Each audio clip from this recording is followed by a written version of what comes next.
नमस्कार सभी को। जम्मू कश्मीर के पहलगाम में जो आतंकी हमला हुआ है उसकी निंदा संयुक्त राष्ट्र सुरक्षा परिषद यानी यूएनएससी ने भी कड़े शब्दों में की है। क्या है पूरा मामला, आसान भाषा में समझ। पहलगाम के आतंकी हमले को यूएनएससी ने साफ शब्दों में निंदनीय आतंकवादी कृत्य करार दिया है। इसका मतलब ये है कि ये हमला इतना गंभीर था कि इसे कभी माफ नहीं किया जा सकता। यूएनएससी ने साफ कहा कि इस हमले के लिए जिम्मेदार लोग, चाहे वो हमलावर हों, संयोजक हों या फंड देने वाले हों या फिर प्रायोजक हों, उन्हें जवाबदेह ठहराया जाएगा। और ये एक बहुत बड़ा बयान है क्योंकि आमतौर पर यूएनएससी इतने सख्त शब्दों का इस्तेमाल नहीं करता। अब आप सोच रहे होंगे कि यूएनएससी है क्या। देखो, संयुक्त राष्ट्र सुरक्षा परिषद दुनिया की सबसे शक्तिशाली संस्था है जिसमें 15 देश शामिल हैं। इसमें से 5 अस्थायी सदस्य हैं, अमेरिका, ब्रिटेन, फ्रांस, रूस और चीन, जिनके पास वीटो पावर होती है। बाकी 10 अस्थायी सदस्य होते हैं जो 2 सालों के लिए चुने जाते हैं। खास बात यह है कि इस समय पाकिस्तान भी यूएनएससी का अस्थायी सदस्य है, फिर भी इस बयान को जारी करना पड़ा। फिर भी यूएनएससी द्वारा ऐसा बयान जारी किया गया।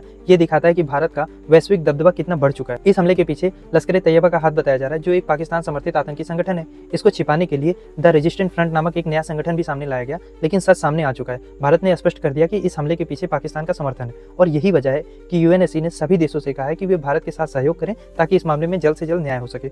दोस्तों, ये कोई छोटी बात नहीं है। यूएनएससी का ये बयान भारत की कूटनीतिक जीत है। भारत ने बिना सदस्य रहे वैश्विक मंच पर अपनी बात रखी और इतनी गंभीरता से रखी। इसके अलावा अमेरिका ने भी खुलकर भारत का समर्थन किया। अमेरिका के राष्ट्रीय खुफिया निदेशक जॉन रैडक्लिफ ने कहा कि अमेरिका भारत के साथ है और इस हमले के जिम्मेदार लोगों को जवाबदेह बनाने में मदद भी करेगा। ये वैश्विक समर्थन भारत की ताकत को दर्शाता है। इसके साथ ही भारत ने पाकिस्तान के खिलाफ कई सारे सख्त कदम उठाए हैं। सभी पाकिस्तानी राजनयिकों को निष्कासित कर दिया है, वीजा बंद कर दिया है और सेना को हाई अलर्ट पर रखा है। इसके अलावा इंडस वाटर ट्रीटी को भी सस्पेंड कर दिया है, जो पाकिस्तान के लिए शायद सबसे बड़ा झटका है, क्योंकि ये संधि 1960 में भारत और पाकिस्तान के बीच जल बंटवारे को लेकर हुई थी और इसके पानी पे पाकिस्तान बहुत ज्यादा डिपेंड करता है। इसमें विश्व बैंक ने अपनी मध्यस्थता दी थी। इस कदम से पाकिस्तान की अर्थव्यवस्था पर गहरा असर पड़ सकता है। अच्छा, एक और दिलचस्प बात है कि यूएनएससी ने अपने बयान में द्विपक्षीय बातचीत का समर्थन किया, जो 1972 के शिमला समझौते को दर्शाता है। ये समझौता कहता है कि भारत और पाकिस्तान अपने मुद्दों को आपसी बातचीत से सुलझाएंगे, लेकिन पाकिस्तान ने इसे बार-बार नजरअंदाज किया है।